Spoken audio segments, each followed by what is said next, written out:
Agenda item number 8. I'm sorry. I'm getting ahead of the game here. This council has just passed an ordinance of the City of Alice, Texas, amending the zoning ordinance by rezoning 5.5 acre tract of land being out of part of Farm Block 148 of the Farm Block subdivision as recorded in Volume 1, page 63, transcribed map records of Jim Wells County, Texas. Also being out of La Vaca Jose Maria Garcia Grant, Abstract 166, situated in the city limits of Alice, Jim Wells County. From a R1 residential district to B3 business district situated in the city of Alice, Jim Wells County, Texas, directing changes in the official zoning map, providing a savings clause, a severability clause, and an effective date. Thank you, Mr. Tyler. Agenda item number 8, consider and act upon authorizing city manager to enter a lease agreement regarding the Alice multi-use complex, or multi-golf course carts. Sorry. Mr. Flores, you have the floor. Yes, Council. The agreement with our current vendor, which is EasyGo, has expired. The staff has received 2 quotes, one from EasyGo and the other from Yamaha. You have those quotes and a breakdown of the details in both packets. Our golf course manager, Joe Hernandez, is here to answer any questions that you may have about these 2 proposals. It is staff's recommendation to renew with EasyGo, again, the current provider. This company will service our equipment on site, which is one of the best benefits of staying with them. The carts are electric, not gas, and the renewal is currently available for the city to enter into agreement. Council, have any questions? I have a couple. Going through the proposals here, the bids, did notice a significant difference between the proposed EasyGo carts and the Yamaha bids. However, having spoke to some people, I know that there's some equipment that's not actually included in the bid. Correct. On the Yamaha that would increase it. Could you let us know what that consists of? Okay, the difference on the price from Yamaha to EasyGo, which is, EasyGo is $77.90 a month for each cart, and Yamaha is $62 a month. The reason for that is because Yamaha is not including a tow package that is $350 for each golf cart. So if you add that to the original quote, it come out to maybe $5 less from EasyGo. And another reason we are considering EasyGo is because Yamaha is divided, the state of Texas is divided into 2, which they only have 2 servicemen to work on the golf carts or to come and repair them. So it will take from a week, maybe 2 weeks or a month by the time they get here and repair the golf carts. Which EasyGo, as soon as we give them a call, they'll be here within 3 working days or a week. And I don't know if you noticed here with the EasyGo, Yamaha didn't specify on these accessories that include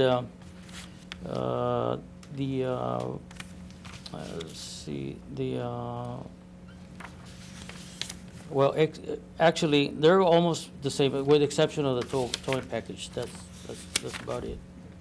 Yeah, they're the same thing. Does that include the decals that? Oh, that we I'm have? sorry, yeah. It's gonna, sand bottles, it would be 80 sand bottles, and the logos and decals for the golf carts. That's And not included on the Yamaha. What about, I noticed something there about preventative maintenance as well, that EasyGo makes it easier on us, which will reduce our employee time.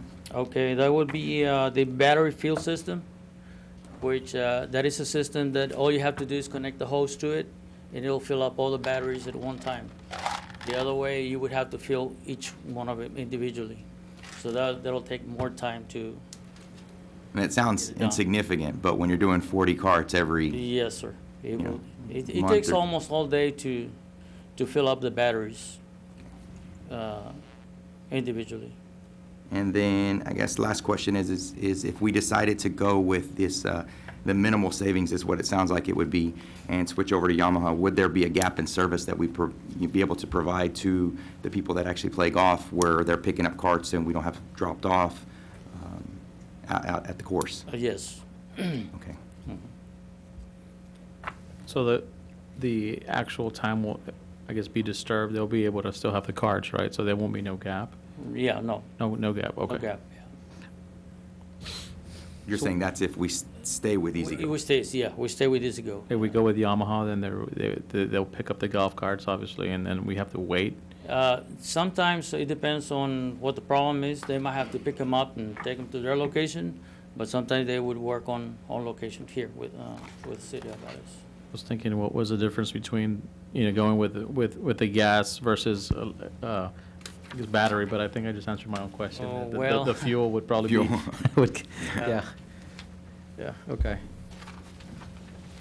Joe, the only question I had is, could we ask Easy Go to go to a 48-month lease like Yamaha has proposed?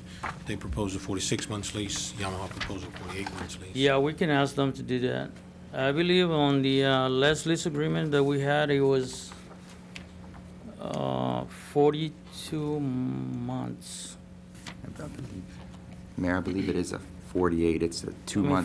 48 months, yes, it's a 2-month difference. It's 2 months right above it. So it is 48?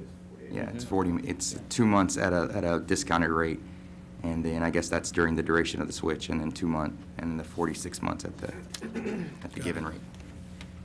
So. Have they given any time frame as to, once we sign this, when do we get our 2017 golf carts? I don't have any idea right now, but I can call the salesman and I can get back with you on that. But usually, we should have them here within 30 days. Yeah. What I was told is that right now, they're trying to push the line so that customers can get their golf carts earlier than the timeframe they suggested. What's the condition of the golf carts today? Are they, Well, I was checking all the golf carts about a week ago, and they're not in that bad shape. But some of them they have bigger issues like rear ends and steering columns and stuff like that. I drove one the other day. Brake- I brake drove one the other issues. day and it had some really bad brakes, Yeah, man. brake issues. Yeah.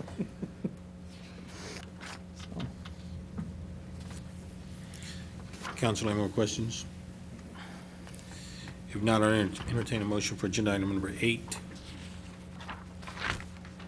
I make a motion that we move forward with the Easy Go carts as recommended. We have a motion by Mr. Chris. Do I have a second? A second. A second by Mr. Escobar. All in favor, say aye. Aye. Aye. Any opposed, say nay. The ayes have it. Thank you.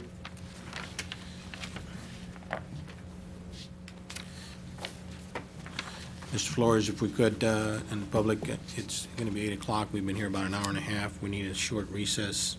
Give us about 10 minutes. We'll be back.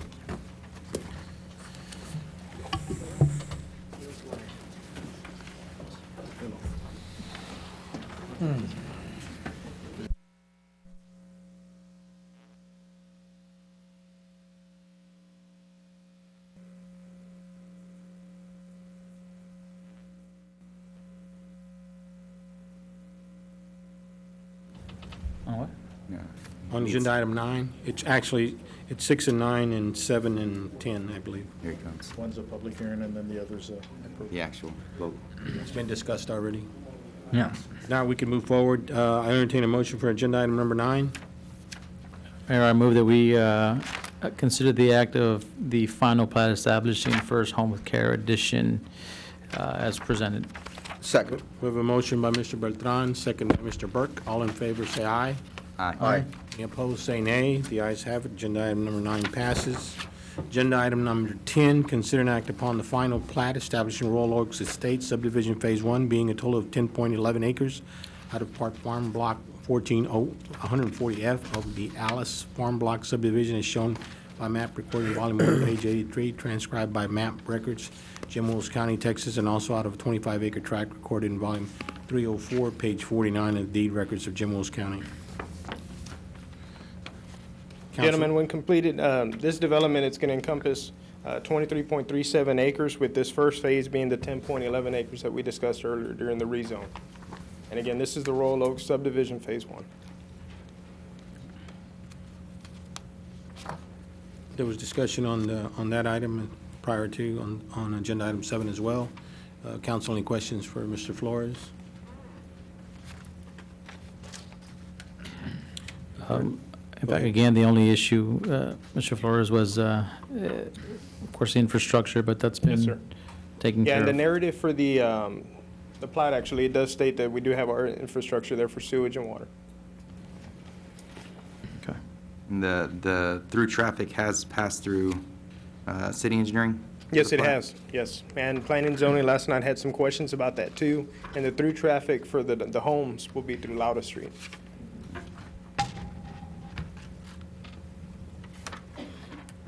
And then this also details, gentlemen, on the deed restrictions that the engineer discussed earlier. This has them in detail. There's a total of 7 deed restrictions, if you want to take a look at those. And I believe these are some of the things that he had mentioned regarding the minimum size of the home being 1,800 square feet.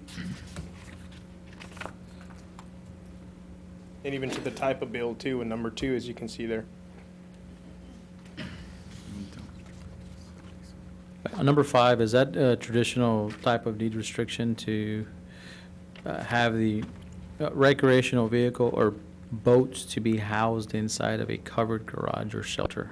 It's not usual, but it's also not unusual. We've Okay. seen this before.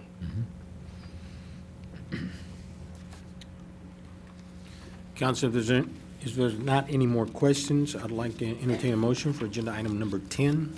So moved there, Mayor. We have a motion by Mr. Escobar. Do I have a second? Second. Second by Mr. Chris. All in favor, say aye. Aye. Any opposed, say nay. Agenda item passes. Thank you, gentlemen. Agenda item number 11, consider and act upon approval of resolution affirming council's prior action authorizing entry into litigation special counsel agreement with Hillary Munoz Gonzalez LLP, Carriage Cook, and Anderson PPL. Mr. Johnson, Mr. Towler? Mayor, this is the attorneys for the Hale claim by the city.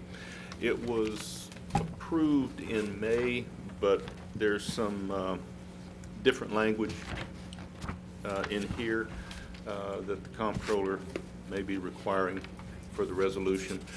They were approved on the May 24th, I believe was the day of this year. But it's kind of dotting a few i's and crossing a few t's. Is this an amendment, is what you're saying?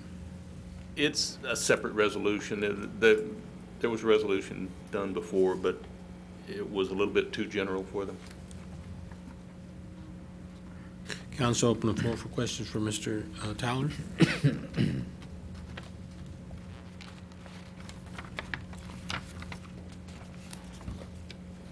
The status of this case, by the way, Mayor, is that there was a mediation, and it's close to settlement. Now, we have repaired most of our damages. The only remaining roof that we haven't prepared is the city hall, and it's, I believe, close to finished. Everything else has been repaired, and we got extensions of the repair deadlines to preserve our supplemental claim for replacement cost coverage. So this is for the hail damage. This is the hail damage from May of 2014. 14. Yes. These issues had been pending, council, for some time, and we took action at the beginning of my term here. We have, as the mayor talked about, repaired all the roofs that needed to be repaired. This one is almost complete. I went to the mediation on Monday with these attorneys and TML. We had a positive all-day discussion about additional funds that need to come to the city to offset the costs that we've incurred in addition, and then to be able to correct some issues that we still may encounter in the future. So with all that being said, what's been the holdup? There was issues for a number of years with staff not following through on some of the stuff, and we're just house cleaning. Okay. Mr. Tyler, is the dollar amount we're acquiring, is it sufficient enough to do the repairs that we incurred? Or are we, That's where we're in mediation right now to try to get those. And once we do get a final number that we're expecting in the next couple of days, all of that has to come to council for approval Okay. before we settle. okay, council, with that said, I'd ask for a motion on agenda item number 11. I move that we, move forward with that Okay, we have a action mo- item. We have a motion by Mr. Escobar. Do I have a second? Second. A second by Mr. Chris. All in favor, say aye. Aye. Any opposed, say nay. The ayes have it. Agenda We item all got an Amber Alert right now, so just Yeah. That's why FYI. everybody's phone I is think going. everybody's went off in here. Agenda item 12, consider and act upon approval or assignment agreement between the City of Alice, Hanson Professional Service, Inc., and Naismith Engineering, assigning the city's existing contract for Naismith Engineering to Hanson Professional Service. Mr. Jocelyn? This is again, Naismith was acquired by a new agency or a new firm. They sent the paperwork in. Legal has reviewed that. It was an issue that we felt that needed to come to council. I could have signed the document myself, since it is just an acquisition by a new agency, but they're still performing those services for us at the landfill. And if we want to continue that, then we'll have to sign this document for the new firm. Mr. Tyler. And Mayor, I want to, one final point, I want to make sure we have the issue with Naismith over the multi-use complex and their engineering services. I simply want to confirm with litigation counsel that this is okay, but it appears to me to be, but I want the litigation counsel to also approve it. Are they still going to be engaged with Hanson Professional, or are they just sold completely out? My understanding of this transaction was that the entire business was bought by Hanson. What other services are we acquiring them for besides the landfill at this point in time? That is currently the only services, contracts we have. We have 4 separate contracts at the landfill, but that's currently the only active contracts we have with them. Technically, they may be trying to finish up the final touches on the multi-use complex, but they gave a certificate of substantial completion September of 2015.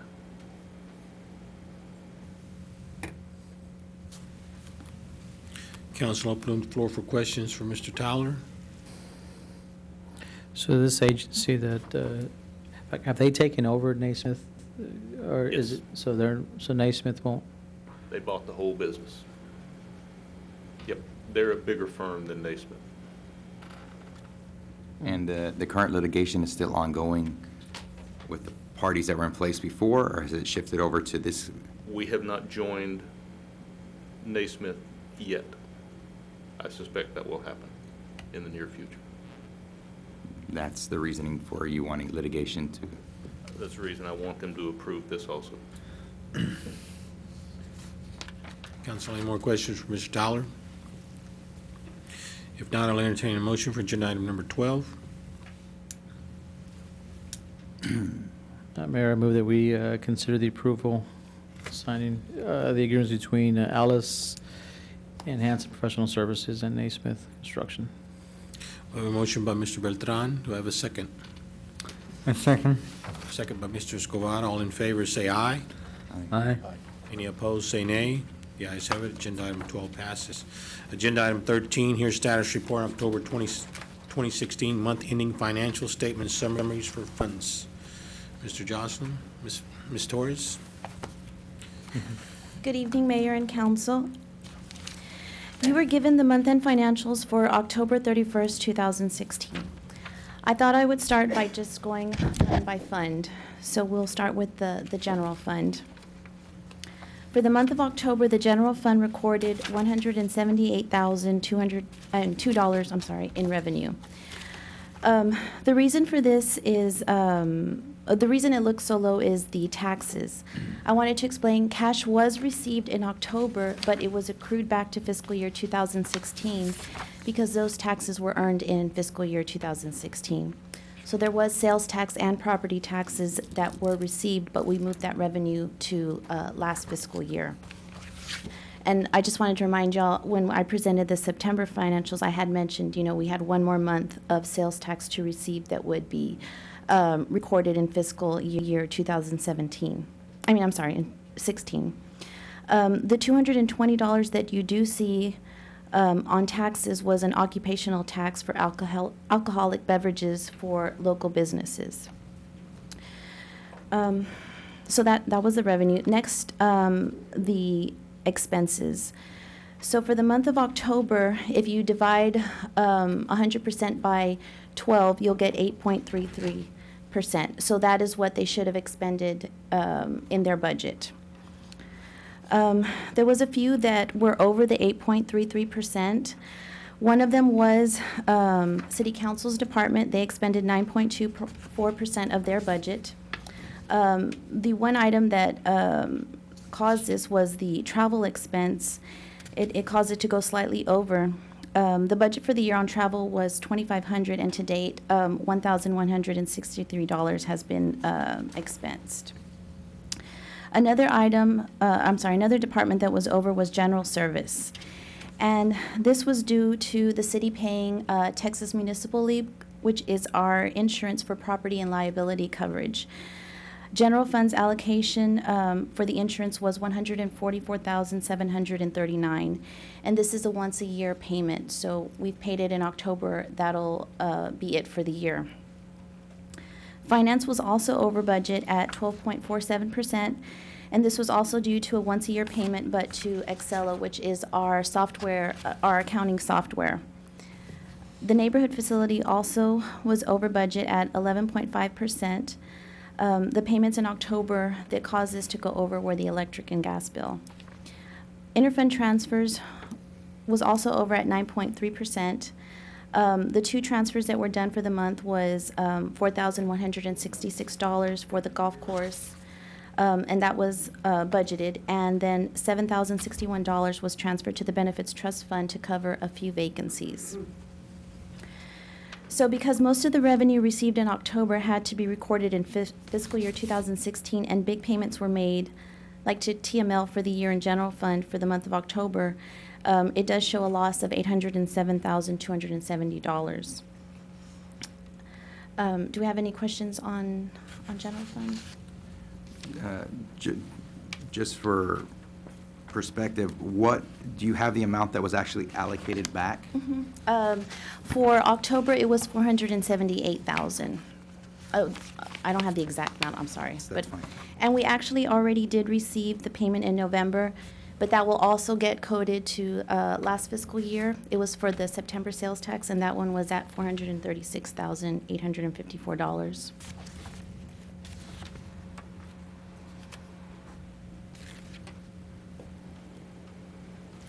Council, any more questions on general fund?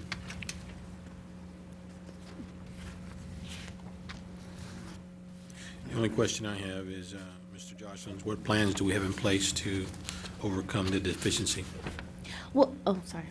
What were you Okay, gonna say? I was gonna say, well, it will even out at the end because, the year ended, but we're still, recording revenue to last year, so you're always gonna be kind of, 2 months behind, for the sales tax purposes.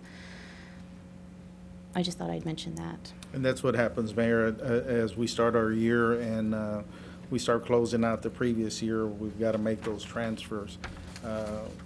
Our property taxes will come in gradually. Those have already started to come weekly, so those are starting to come in now. The bulk of that comes in December, January. Yes, sir. Timeframe, so then we'll have more revenues than expenses, and unfortunately, the way our accounting system is set up, these payments hit our books at the beginning, the one-time a year payment, so instead of being able to spread that out, we have to pay that ahead of time.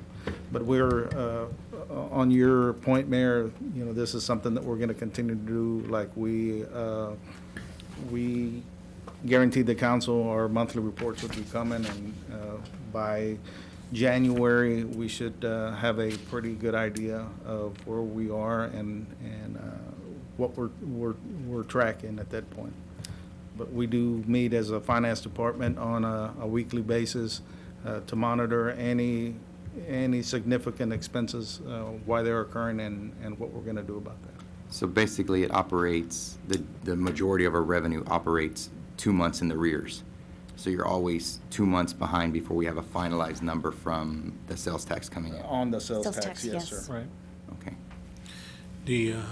The percentage of 8.33 is what I'm trying to get an understanding of. If 8.33 is a percentage divided by 12 months, that gives you the average. So anything over that average it should be, there's an attention span that should be brought to it. What plans do we have for that? Oh, okay, I'm Okay, sorry. you follow me? Yes, sorry, Okay, I because, jumped. if there wasn't a percentage there, I could understand there, but anything over that percentage, and every month, it'll increase. Yes, next And month it'll be 16. anything over that percent needs to be brought attention to. Mm-hmm. So that's what my question was, is what plans do we have to those deficiencies in that percentage? So, just food for thought. Okay. Another quick question, moving forward on this, on the taxes, is the sales tax revenue and the city property tax, are those separate line items that'll be on here later, or will they be a single line item? It'll be included on the taxes, that first, it's in our books separately. Those are different, separate line account numbers, but when we kind of group them, it's just under taxes. But we could separate that if you'd like, maybe more detail on that. I think I'd like to see that on Okay. this report here, please, moving forward. And Ms. Torres, the reason I say that, because if your percentages on your revenues, if they're over that percent, we're okay. But if they're significantly under that percent, then we're gonna have some problems down the road. I think we all know that. That's correct, yes, sir. So, and a good example is the statement for revenues for solid waste. As you can see, your revenue at 5.22.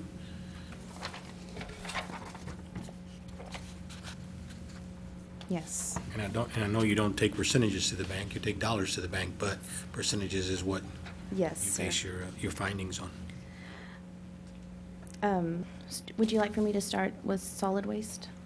That would be fine, ma'am. Okay. Yes, ma'am. So like you said, total revenue received in October for solid waste was $182,285, and total expenses was $226,675. The one department that was slightly over budget was the sanitation department by expending 9.85% in October, but this was also due to paying TML for their property and liability coverage. The solid waste portion to TML was $51,339.55. And for the month of October, it appears solid waste fund had a loss of $44,389. Any questions for solid waste?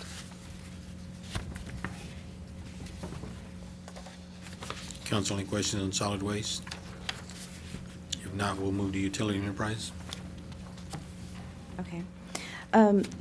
Utility fund, the total revenue received was $413,027, and total expenses were $502,708.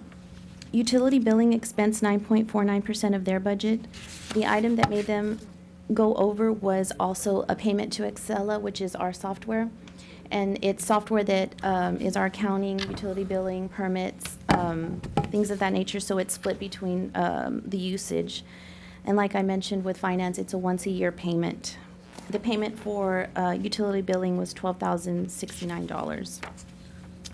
Utility general service expense 71.55% of their budget. This was also due to payment to TML for their portion of the insurance. The utility funds payment was $69,751.89.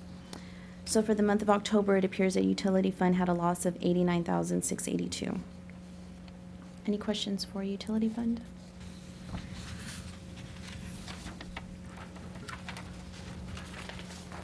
Council, any questions on utility enterprise fund? If not, we'll move to the airport fund.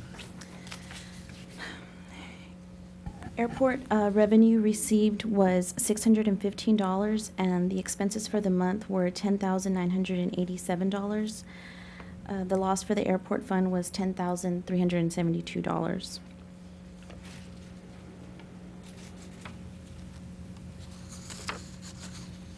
Council, any questions? Airport fund.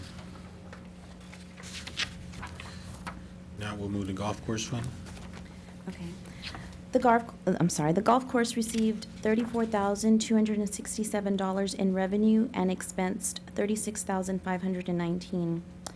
The golf course expensed 10.23% of their budget, and this was due to a payment to TML of $3,263. Again, like I said, this is a once-a-year payment. Another item that made it go slightly over was the golf cart rental for November was paid at the end of October, so actually there's 2 months of golf carts rental in the October financials. So golf course had a loss for October of $2,252.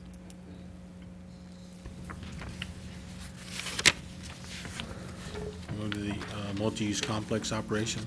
Okay. The revenue recorded in October for the natatorium was $18,748, and the expenses for October were $56,787. The natatorium expensed 9.96% of their budget, and this, the one item that caused it to go over was also the payment to TML. Their payment was $22,277. So the loss for the month for the natatorium was $38,039. It's 16.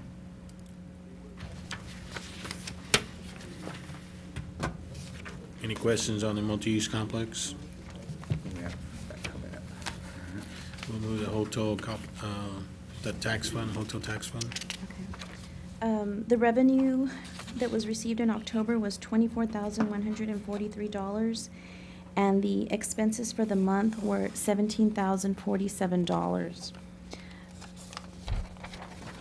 The hotel motel expensed 10.65% of their budget, and one of the items that caused it to go over was $2,813 being spent to purchase additional Christmas lights for the Chamber of Commerce and City Hall.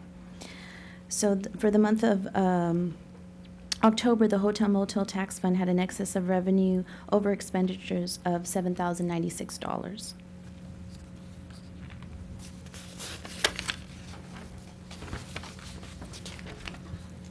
Golf course improvement fund. Okay. Golf course improvement fund received $4,945 in revenue, and there was no expenses for the month. And keep in mind, this is a capital improvement fund. The cart fees. I guess. There's a percentage of, I believe it's cart fees that gets allocated to this fund. I don't know the exact percentage off the top of my head,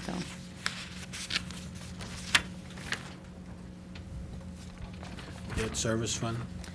Debt service revenue has no revenue recorded in October. There was money received in October, but for the property taxes, but it was for September, so we accrued that revenue to fiscal year 16.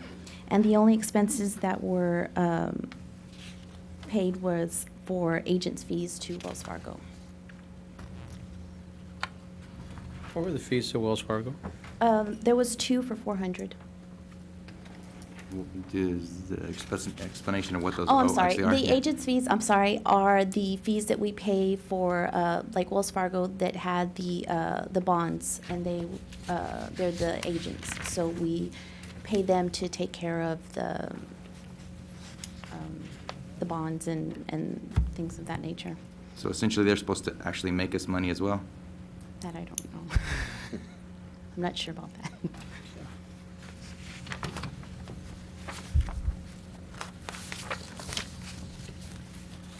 Council, any questions on the entirety of the agenda item 13? One thing I did want to note is that, several of these funds did show a loss, but the expenses were still paid.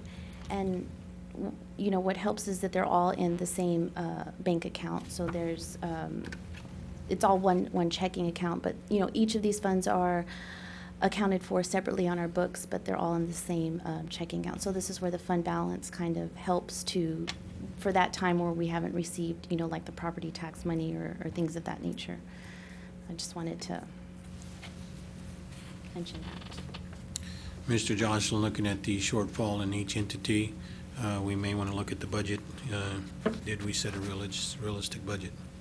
That's correct, Mayor. I believe that the first quarter review that we will have as a council manager is going to dictate what alignments we have to make. One of the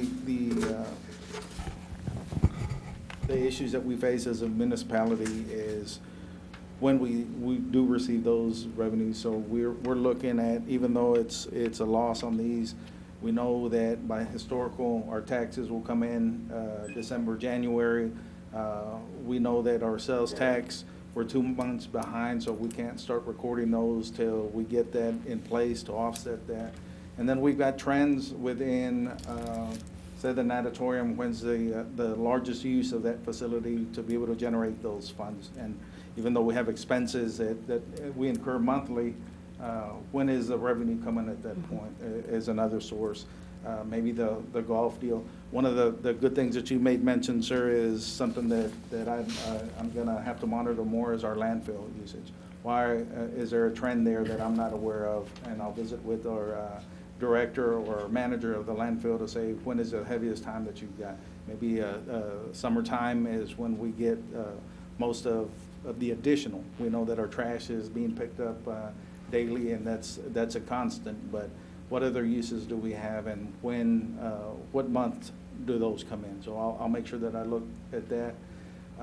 But at this point, on our first report of fiscal year 2016, this is not something that I haven't seen as a city manager elsewhere, or you as a council member or mayor at this point, that our revenue receipts and our expenses are not aligned, just because of the way the municipality runs.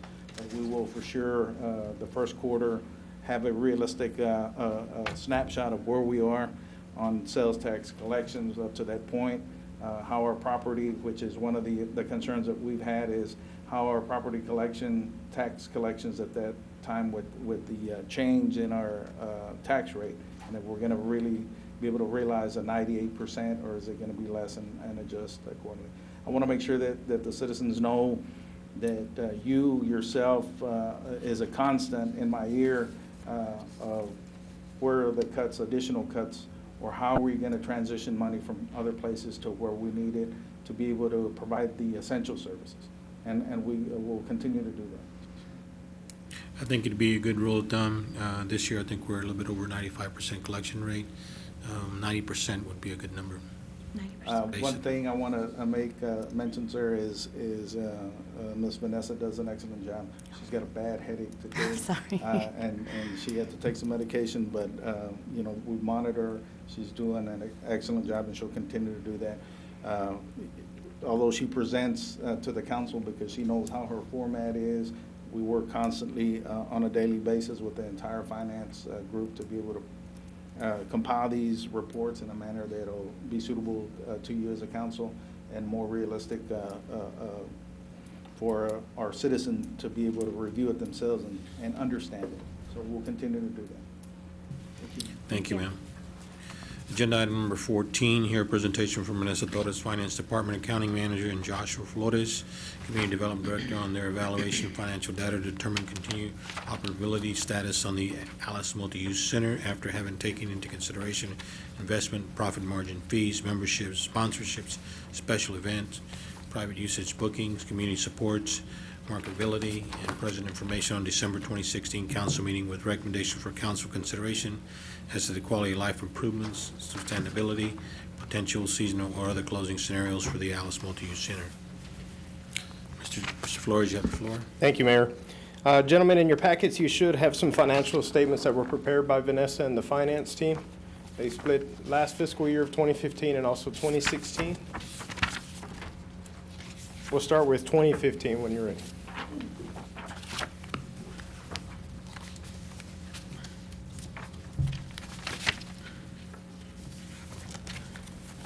Give me a minute to get Sure, mine, go Mr. ahead. No Flores. problem, gentlemen. I've got a stack of paperwork here.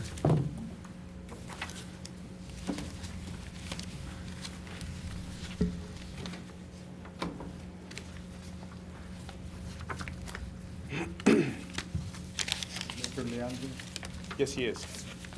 to make sure he's up here also. Just real quick, is this changed from the documents I requested? Okay. It's actually the exact same. Go ahead, Mr. Jones. Okay. All right, gentlemen, looking at revenues for October 2015 through September of 2016, which was that fiscal year, as everyone is aware, between the October and April, the facility was not open. Once it opened in May, and then in June, I think our soft opening was in June, and of course, the grand opening was in July. You have the revenue figures here listed by programs. There's swimming, lap swimming clinics, aerobics, admissions for the pool itself, and also for party room, for the water park. Looking into the summer, July, August, specifically in the water park admissions, in July, that it was open the entire month, 21,912 in revenue from that item. Between the months of May and September, total revenue was 134,222.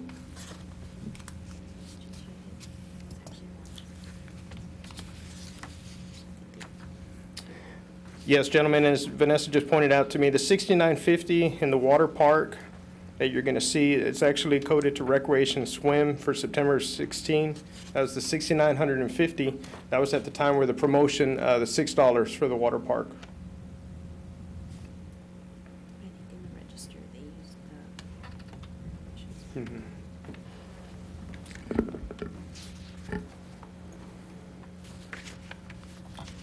Looking down at the second section, that was the initial charges for services and revenue in the second session, which includes corporate advertisements, monies from the Chamber of Commerce, and also from the vending machines and food vendors. Total revenues for FY 2016 for those items was 145,632. The large bulk of that being from corporate advertisements, beginning in May.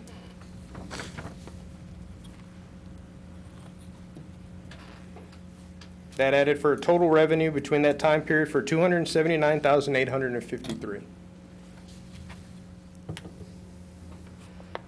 So that was in a period of 3 months? Really, yeah, it was really from June to September. Because I believe it was June the 6th when we did our soft open on a Saturday.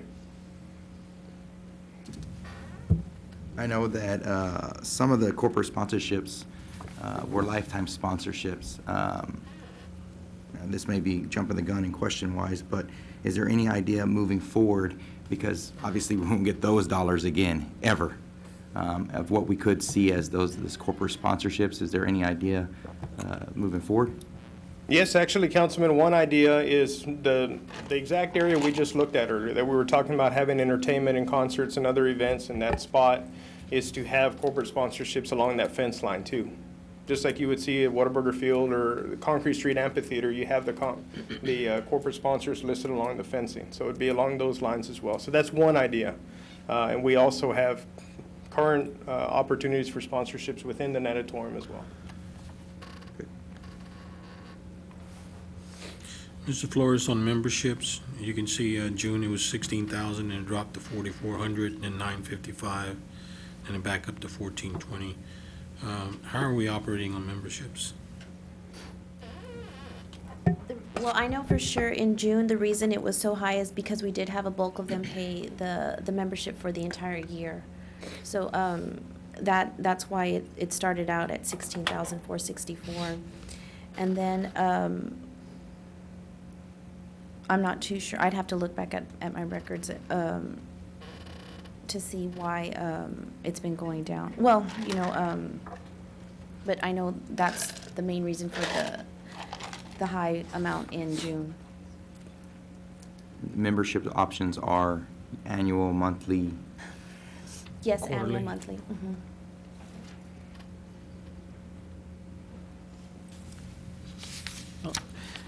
You have a Yes, in break? fact, some of these corporate sponsors, when they paid, is it something that they pay the entire lump sum? Is there any that pay in payments throughout, the months? Is that, or through quarters? Is that a I mean, is that something that They had happens? the option to either pay upfront for the full price. Some of them are paying quarterly. We did have some that paid half upfront and then they're paying monthly. So there was several businesses that had different options and all of them, I mean, every option was probably taken. We had some upfront, some 50% and then monthly, some just monthly, and then we have some that are paying quarterly.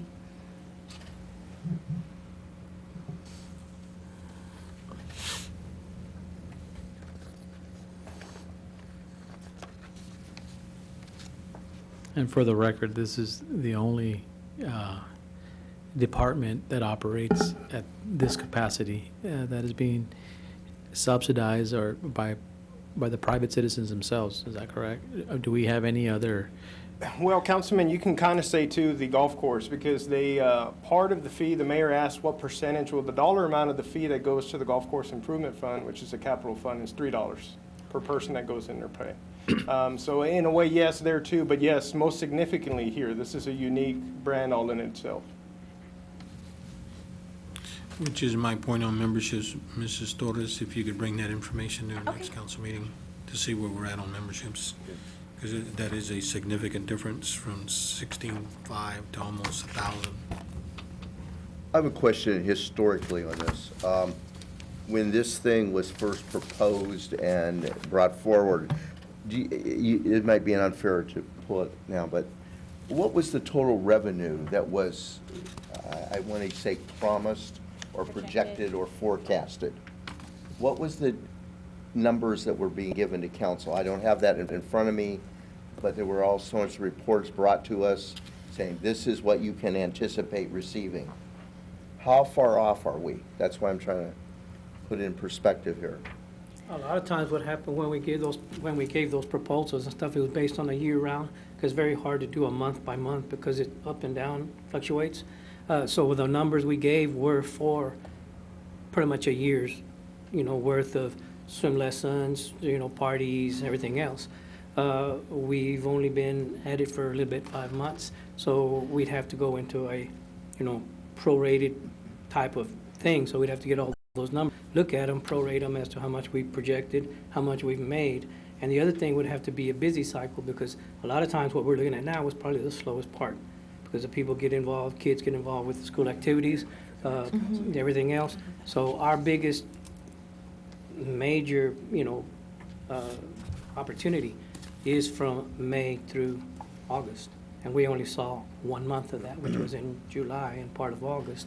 So in order to answer your question, we'd have to get the numbers in prorate to see where we stand and see, again, knowing that in the fall, starting in April, May, June, July, it would be the bulk of that number that we gave as projections for the year. And we can provide that next time. I just Yeah. didn't. Okay. bring that. Also, I'm sorry. I No, no, didn't mean- go ahead. Okay. When, part of this opening, we had someone on staff, did we not? Yes, sir. Okay. At the point of opening, what plans were developed? What programs were initiated to increase the markability that we're ready to go? Whether it be swim meets at any level, markability of the facility, what plans were in place, ready to go at the point of opening? I presented a paper, and I think I've got it back, where I presented these programs that I'm talking about.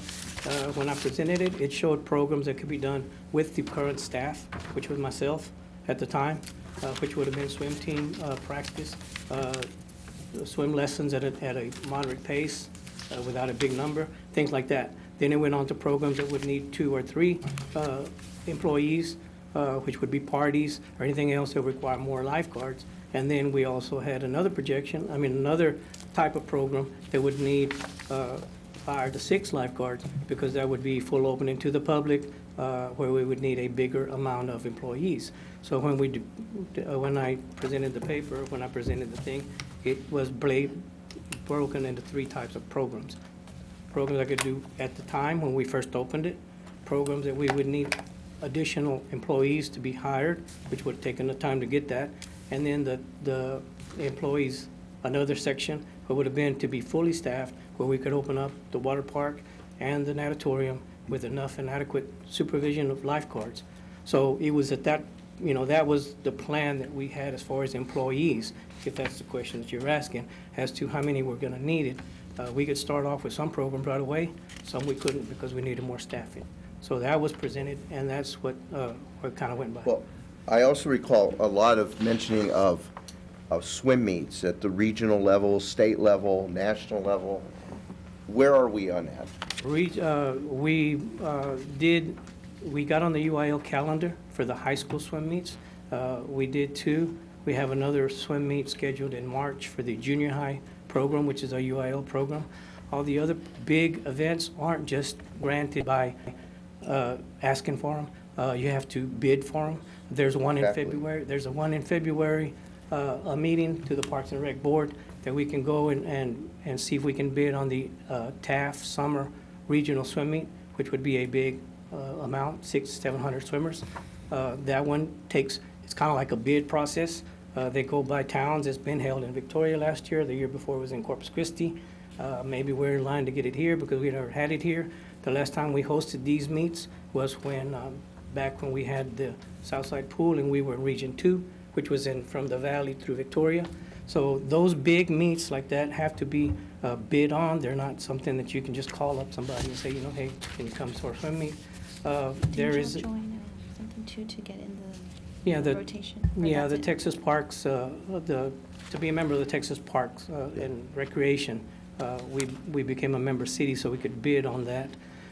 In the process right now, there's a coach, the diving coach from the Corpus Christi Independent School District that wants to have a 3-day meet here in June, the 3rd week in June. That's in the talking stages. We're looking to get some of the regional district meets in the area. We were close.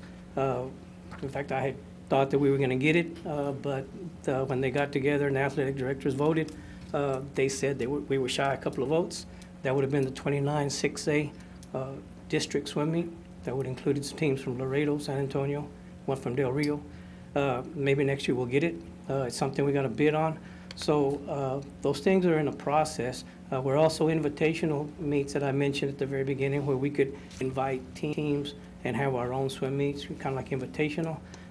We have one in mind in January for USS teams that swim year-round, age group, not high school, which would be from 6 years old to 18 years old. So those are all things that are in the work. Those are what we had talked about, but they're not the only one that's kind of easy to get into was the UIL meets that we went to the district meeting, and we're able to get the UIL meets that we did. Now next year, we'll probably get some more. During the summer, we'll get some more, but I guarantee all we can do is bid on them. And once people see the facility, we've had real good results. People like it. They're willing to, like the group from Laredo that wanted to bring their 29 6A meet over here. They lost the bid because not enough athletic directors voted at the time. But again, they're going to try again. So that's what we had thought about doing. That's what we are trying to do. And we're in the process of, trying to get those meets that we wanted to.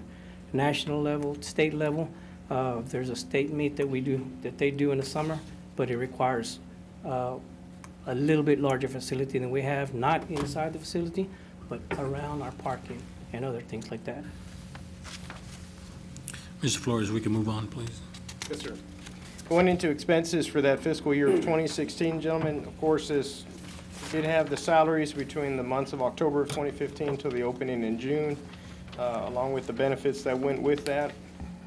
Looking at materials and other supplies for that time period, it was $35,918.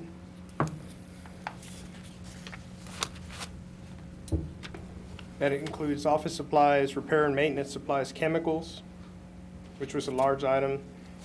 You can see in September, when the pool and the water park were both being used more often, the chemical prices did increase quite considerably. And on operating supplies too, that fluctuated between the opening in July. A lot of that was used for furniture for the facility and also for preparations for the grand opening. And then that continued on through the summer months through September, when we made additional purchases for swim meets and to prepare for some other supplies that the staff needed. Minor equipment and small tools. This is related to issues that Rudy has had mechanically out there, and he can discuss that a little bit further with you. But the 3400 that you see, and also the 262, and later the 911, those are all from those types of issues. What type of issues are we currently having out there? Is there anything that we need to be concerned about?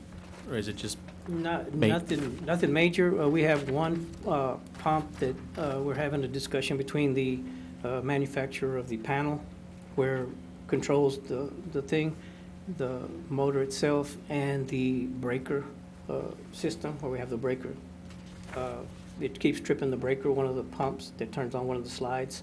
The people from the panel said that it's the breaker that's weak. The people from the breaker said, no, it's the panel is bad.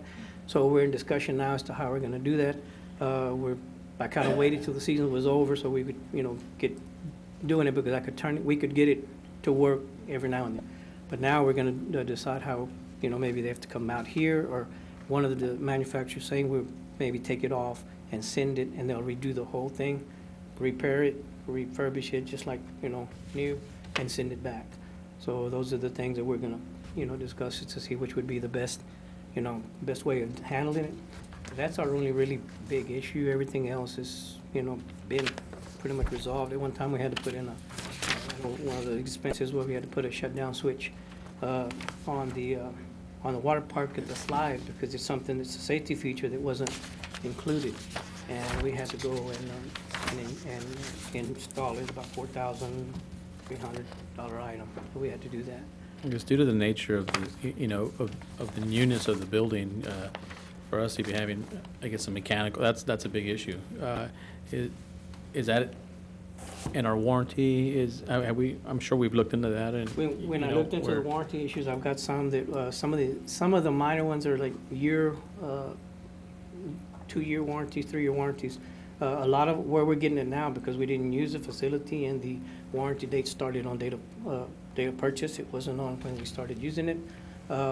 It looks to where we're getting to where most of our warranties are gonna cover parts and, stuff that they can replace, but not so much on labor and things like that. The facility sat closed for close to 8 months, is that correct? Before we opened it from completion to, Yeah. Yes, sir. so. Mhm. And some of those warranties started when they were like installed.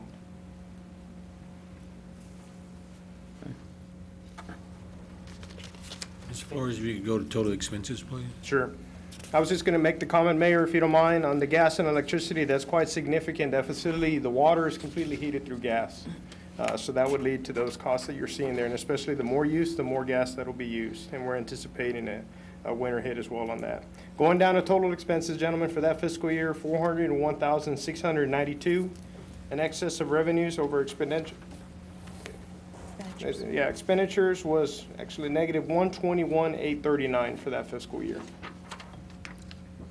I have a question. Yes, sir.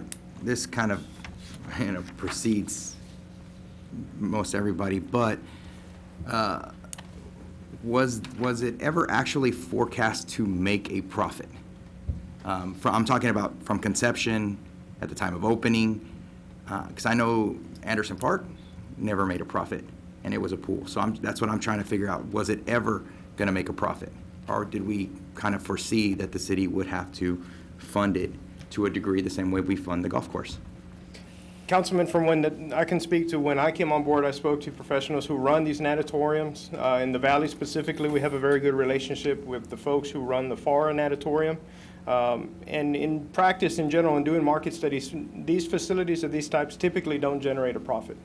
They don't generate a net profit. In fact, in the studies that I've done, the net losses can range anywhere from negative $250,000 a year to near $1 million a year in net losses.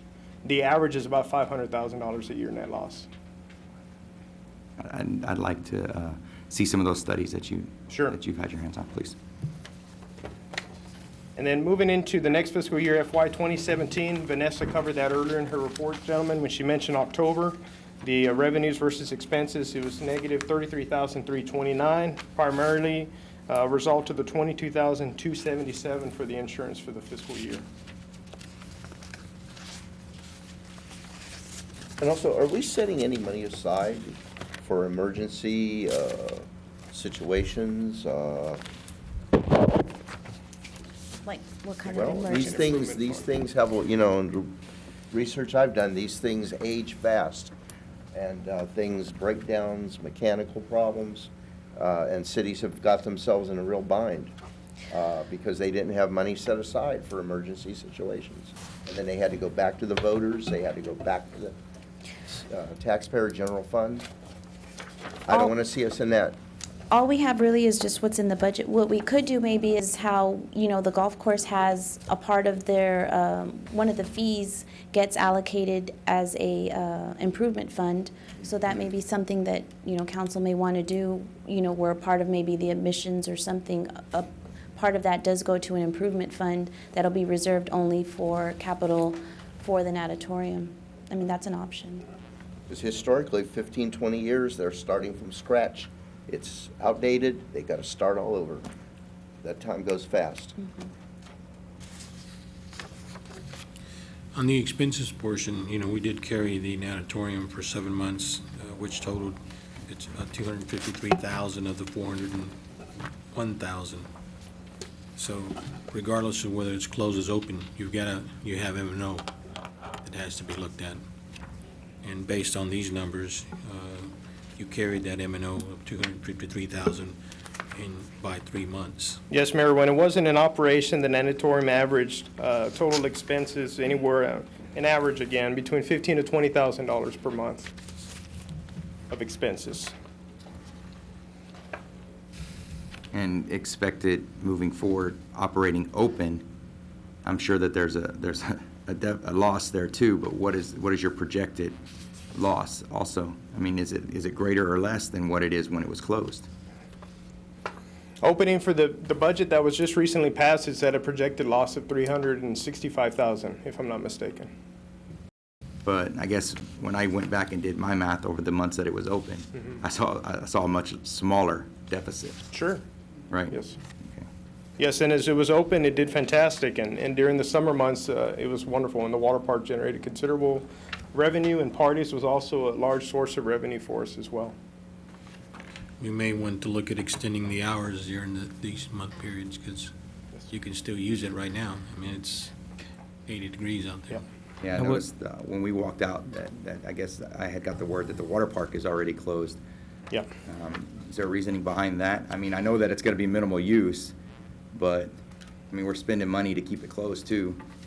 So when we went from, when school started and we went to the weekend-only phase, where we were open only on weekends, we weren't getting the group that we were getting before. We're still using the same amount of staff to do it. So if one of the deals was, one of the things is when we look at, the crowd, the people that come, it was a big drop-off.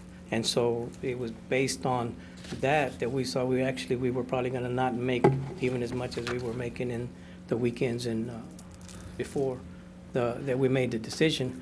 Again, it's one of those deals where it's a trial and error. You can try it, but it's one of those deals where weekends at the time didn't look like it was gonna be profitable. It could be to where we do maybe special occasion, like once a month, where we have something special, or have something out there, a promotion or something. But day-to-day use on weekends didn't seem to be profitable at the time. Again, it can be revisited, and again, I think it's something that we may need to, maybe special event, maybe have some type of, something going on, maybe, that type of deal. where When we did could it have close, more Rudy? at a I'm time. sorry, I don't mean to cut you off, but the actual water park, when did we decide to close it, for the year? When we had it open, the month of September, when school started for weekends. And in October the 8th, I think we had the final to the public. And then we had some parties afterwards, because the weather was still good and people had already booked them. And we booked parties through pretty much about the middle of October. And we're able to do those. Now, those are profitable because, we get a certain rate and everything else. Where we saw the deficit was when we opened to the public, expecting the public to make up the difference of the expenses of the staff that we were using, was when we saw a little drop off. Now, the decision to close it was made by, was it you, Josh, or was it, who It was decided? my recommendation. Okay. My recommendation, based Okay. on what we were getting, what we were seeing, the money coming in, money paying out. It was done for a day-to-day situation, so it was my recommendation. Yes, sir. That's something that needs to be looked at, because as you look at water park admission, we went from 21,000, almost 22,000, to $8,027. So, That was because on the, when they're doing their deposits, they had lowered the fee from, was it? Yes, to the $6 fee, and on their cash register, the $6 fee was actually for the water park, for the natatorium. So when they turned in their deposits, it was coded to the natatorium. That's what it was. can we get those true numbers on there so we'll know what Yes. we're looking at? Because obviously the generator in revenue is a water park. Yes, and it's just because the cash register was set at $6 for the natatorium and not for the water park, but we can get that changed. I'd like to make a couple of comments, Mayor, Yes, if you sir. allow me to. One of the issues that we have come up, and one of the directions from this council is that we be straightforward with all our financials. I visited with Rudy Leal, and I have reminded him that he is a manager of that facility, and that it's his job to make it successful. It's his job if it fails. And at this point in time, I think our direction and the reason for this presentation to the council is to make you aware that there is a concern. And as such, we will monitor this as close or even closer than our other departments, because we want it to be successful. I know that that's the goal of the council, but if it's not, we have to be realistic, and then we'll have to look at what steps we need to take. Rudy has assured me that he will look at every avenue, and Josh is standing up there with him because he oversees, that's one of the departments that he oversees, but I've talked to Rudy myself. Rudy's been on board from the beginning of that facility, and he will continue in that capacity, but we all have to explain ourselves to this council, and I wanted to ensure that we started today, to ensure that he has been looking at what avenues he'll have to take, and if that's not gonna be obtainable, that we're upfront with the council and we decide what action we're gonna take from that point on. And speaking to the state of it, it comes back to the staffing and the management. In my eyes, on Monday, one of the things that we're going to try to do is sell sponsorships, right? If I was a potential sponsor and I went out there Monday the way it looked, I would not have sponsored it. Can you address, are we understaffed? What caused it to have the mildew, to have the algae, to have 3-foot grass out there currently? Why is it in that state? The algae it's a drip, and we're talking about the one inside there by the shower? Or- No, I'm actually talking about the water park. Oh, the water park as a itself. whole was just, yeah. Yeah, that one was just not able to, we didn't shock it at the time. We got behind on the treatment, and it started a little bit. We started on it, we shocked it twice this past week. We started on it, to get it cleaned up, and it, should be up to par. Was there a little bit of understaffing? A little bit. Not that we don't do it, but right now we have myself and one more guard that's available 24 hours, whenever it's needed. And the maintenance man that was out there that was doing the job that was normally the normal upkeep has been off work for a few weeks. He had surgery on his knee, and he was the one that kept up, as far as day-to-day, all right? So we're picking up that, bit of action that we need to do. Is it any big reason? No, it was just, I got behind, and it's one of those deals, to be honest. It was just one of those deals. Will it be taken care of? Yes, it will. As far as the traffic, that's something that we've tried in every avenue that I know of. We've tried everything, but during the day, if you went from 10 o'clock in the morning until 4 o'clock in the evening, we don't have any traffic, because the only people we can generate traffic out of are maybe stay-at-home people that don't work, or retired, people. And they come in the evenings for aerobics and in the morning for aerobics, but during the day, there really isn't any programs that we can present that has been able to draw that. We had a lap swimming, we have a lap swimming availability, that's why we're there, myself, and when I'm not there, the other guard is, so that anybody that wants to come, because at one time, the members that pay $150 a month felt like they should have more availability to the pool than early in the morning and late in the evening.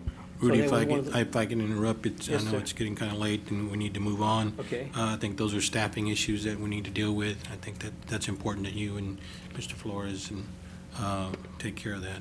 Okay. Okay. It's just that from those hours, we really don't need a whole lot of staff because we don't have the traffic. So to answer the question about the traffic, that's what that is. Thank you, sir. Thank y'all. Agenda item 15, discuss, consider, and act upon alternate proposals for the City of Alice employee annual retention incentives as known as salary reserves, setting the amount of full-time employees, part-time employees, and setting disbursements date. Mr. Ch- We'll make this quick, Mayor. I know that we've got still a lengthy agenda. I wanted to ensure that the employees knew that you as council members continuously acknowledge the good work that they do. We know that our budget, it is what it is, and we cannot do more than what we've got in there. But I wanted to make sure that they knew that I get comments from you as council members to say, hey, these guys are doing a good job. Is there anything that we can do? So our human resource director did some research on if there was any opportunity for us to thank our employees a little bit more, and I'll let her explain that. So. Historically, the City of Alice has made available to employees what's called an annual retention incentive, which is essentially a monetary amount that's budgeted through the budget process. For fiscal year 17, we did not budget that amount, so that's not an option that's on the table this evening. I am going to present to you this evening 3 alternatives. It is a way to incentivize our employees and thank them for a job well done, and it deals with the upcoming holiday that's coming for Christmas. Christmas falls on a Monday this year, and that is a designated holiday. What I'm proposing to you all this evening is to take into consideration 3 different options of giving staff the Friday, and that would give them a 4-day week, 4 days with their families. Option 1 is a special closing. Special closing requires only city manager approval.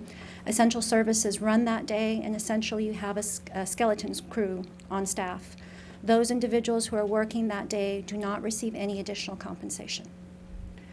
Option 2 is designating that Friday, December 23rd, as an official city holiday. That is not a designated holiday at this time. This would trigger a holiday pay policy, so employees who work that day would be entitled to overtime premium pay for the day. And that is not something that is currently anticipated in the budget, but is something that could be adjusted during budget amendments. Option 3 is probably an option that you all would like to consider, and that would be designating the 23rd as an official city holiday, but amending the current holiday schedule to remove one of the current holidays and replacing it with the 23rd. Currently, we have 12 paid holidays as benefits to our city employees. They include New Year's Day, Martin Luther King Day, President's Day, Good Friday, Memorial Day, Independence Day, Labor Day, Columbus Day, Veterans Day, Thanksgiving Day, the day after Thanksgiving, and Christmas Day only. By considering this option, the council could substitute one of these holidays for the 23rd And because the total number of designated holidays is not changing, employees working on this day would be compensated for the holiday according to the holiday policy. And the city would not need to amend any budgets because it is something that has already been taken into account. If this is an option that council is willing to consider, I would suggest you look at the Martin Luther King Jr. holiday or President's Day, as these are additional holidays that were added some time back. I'll open it up for any questions or discussions. Council, any questions for Ms. Lopez? Still digesting. Sorry, I'm sorry. Vanessa has a headache and I've had a lot of caffeine. I apologize. So the two options are MLK and President's Day. Yes, sir, or any of the designated holidays that are already there. The first option is just a special closing, but that does require some staff to continue to have to work that day, and there is no added monetary incentive. By substituting one of the designated holidays, you kind of have the better option. You keep the number of budgeted holidays the same, you're just kind of swapping one of them for giving them the 23rd.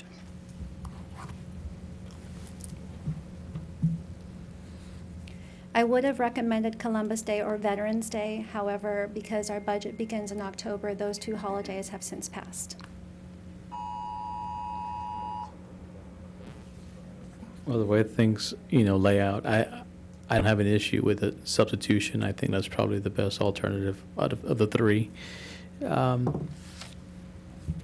guess it'd be up to us to decide what we want, or could we leave it up to you guys to figure out which would be more beneficial? Absolutely, it's something that you could designate up to the city manager to determine which holiday he feels is most easier to work in to the equation. Sure. And if you all needed further consideration or time to consider, we still have the meeting in December for a decision to be made, and it would give us plenty of time to adjust what we need to adjust.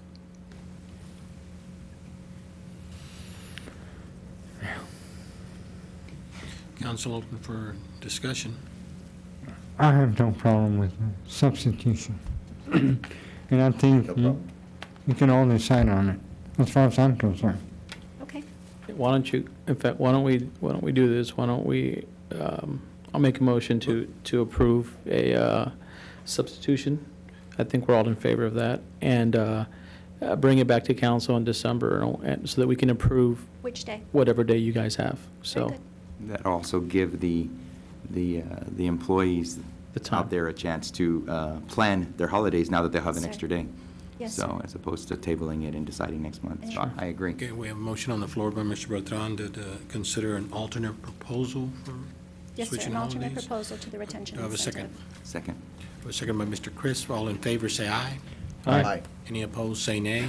The ayes have it. Agenda item 15 passes. The employees, thank you, sir. Thank you. Thank you. Agenda item 16, the city council may enter a closed executive session to discuss the following pursuant to Government Code 551.071, consultation with city attorney related to pending and anticipated litigation, to receive legal advice and counsel related to: 1, professional service agreement to retain the services of attorney, representation of the city of Alice disputes arising or related to construction of the Alice multi-use complex; 2, professional service agreements to retain the services of expert consultant to assist the city of Alice in disputes arising or related to the construction of the Alice multi-use complex. Code 551.071, consultation with attorney related to pending and anticipated litigation, to receive legal advice and counsel related to: 1, complaints filed by Lieutenant Jason Childress; C, Government Code 551.074, personal related matters, city manager's servants agreement; D, Government Code 551.071, economic development, open meeting not required to discuss or deliberate regarding commercial or financial information that the government body has received from a business prospect that the government body seeks to have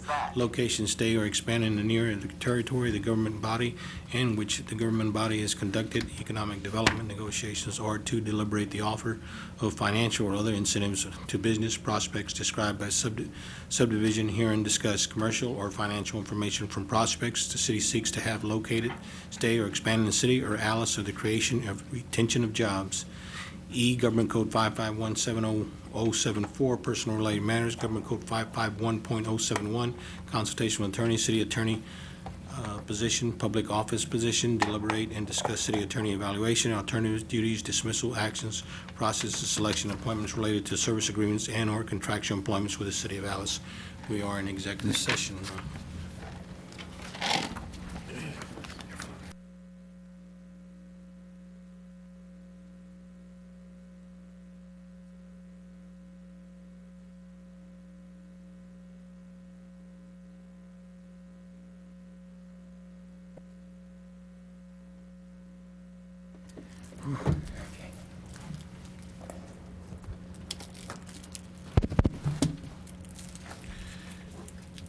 Agenda item 17, return to open session, take any action necessary as a result of this discussion in the immediate proceeding is agenda item 16 pursuant to Texas Government Code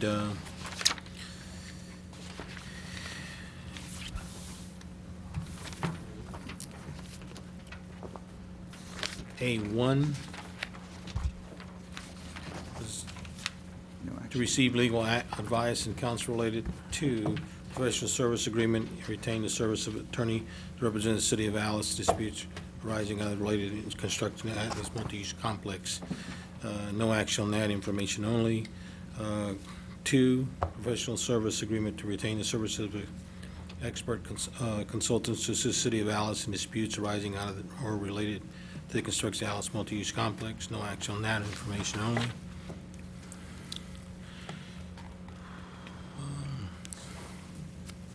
B1, complaint filed by Jason Children, no action on that, information only. C, Government Code 551071, personal-related matters, city manager's servants agreement. Council open that for discussion.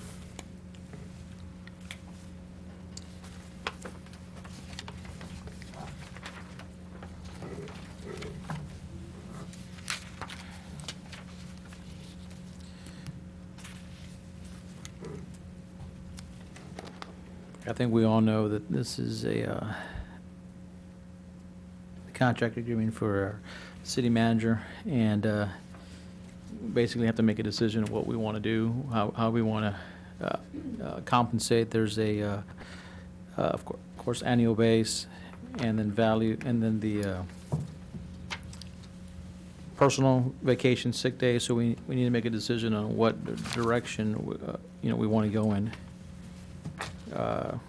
Total compensation package would be $130,791.36, with additional medical dependent would be $69.99.72, waiving the vehicle allowance. So, That wasn't the vehicle allowance, I'm sorry? the moving expense. Yes, I'm sorry. The moving expenses. Traditionally, in the past, we've issued our last city managers, we've given them moving expense, so due to the nature of Andy living in the community, there's no expense in him moving. We've granted up to $8,000, $5,000 in the past. So that's a savings to us today. So it's whatever you guys want to do. I make a motion to accept the compensation package as proposed For the price of? for the extended price of $137,791.08, which includes salary allowances, workers' compensation, and additional medical insurance expense. We have a motion by Mr. Chris. Do I have a second? Second. I have a second by Mr. Burke. All in favor, say aye. Aye. Any opposed, say nay. The ayes have it. Congratulations, Mr. Johnson. Thank you, Mayor. Agenda item D1, to discuss or deliberate regarding commercial or financial information that the government code body has received from business prospect the government body seeks to have locate, stay, or expand in near the territory of the government body and within which government body has conducted economic development negotiations. No action taken on that. 2, to deliberate the the offer of financial other incentives to a business prospect described by the subdivision herein, discuss commercial and financial information from prospect city seeks to have located, stay, or expand in the city of Alice, or for creation or retention of jobs. No action taken on that. E, Government Code 551074, Personal Related Matter, Government Code 551071, consultation with attorney, city attorney, position, public office position, deliberate, discuss, and city attorney evaluation, our terms, duties, dismissal, action process, selection, appointments related to services, agreement, or contractual employment with the city of Alice. No action taken on that. Agenda item 17, agenda item 18, consider an act upon establishing dissolution, division, or reorganization of the Alice Boards, Commission, and Committees. 2, appointments, reappointments, removal, or terms, clarification, or appointments, vacancies, or memberships of the City of Alice Board, Commission, and Committees. Mr. Jocelyn, do we have any, Mr. Flores, do we have anyone? Yes, Mayor, we still have the vacancy on Planning and Zoning Commission, and then this afternoon, City Hall received an application from an Elena Flores for the Aquatic and Water Park Committee. She would replace Steve Daniels, who no longer lives in the country. Okay, council, I'll entertain a motion to replace Mr. Stephen Daniels. I'll move that we accept that, Mayor. Okay. Motion by Mr. Beltran. Do I have a second? Second. Second by Mr. Crisp. All in favor, say aye. Aye. Aye. Any opposed, say nay. Nay.